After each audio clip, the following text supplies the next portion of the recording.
In some rural areas, food items are hard to access as shrinking population is driving out stores. It's the topic of our business segment today. Our economics correspondent Lee Soo-jin joins me in the studio. Soo-jin, tell me about the business model that has been devised to address this problem. Sure, but before I do that, I want to touch on what's happening. The phenomenon you just described is what's called a food desert. But one supermarket chain has devised a business model that's being widely regarded as the most effective solution.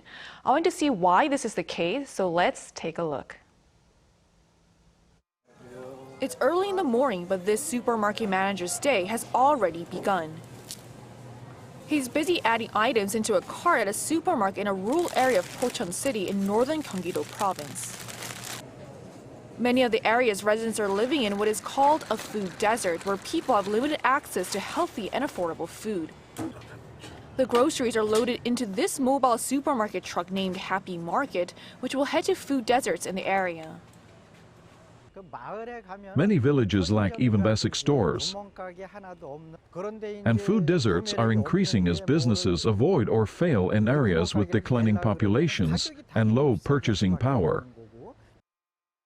Data from the Agriculture Ministry shows that more than 73% of rural communities nationwide are food deserts. And for most residents of these rural communities, mainly senior citizens, buses are their only mode of transportation. The interval for cheaper buses is around 30 minutes, so if you end up missing one, it'll take around 40 minutes just to get to a store. He says that all three corner stores that used to be in the village are now gone.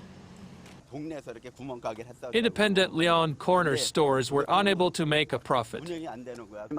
This was the last one, but it also closed down.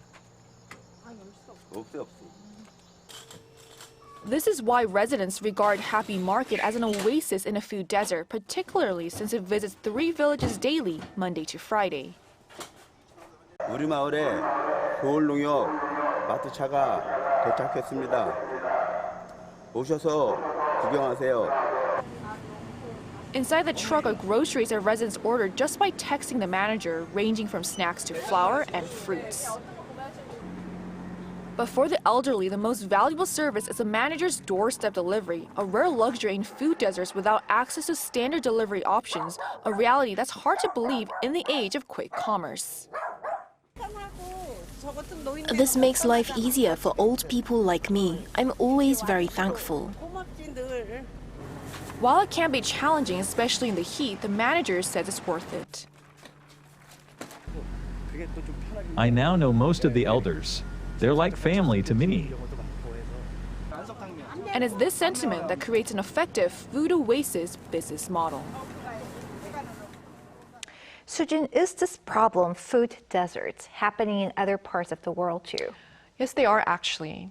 In the United States, 13% of the population lives in food deserts, according to the U.S. Department of Agriculture, and has been making various efforts over the years to combat this issue, which include major chains like Walmart opening stores in the food desert areas as part of former First Lady Michelle Obama's campaign in 2011.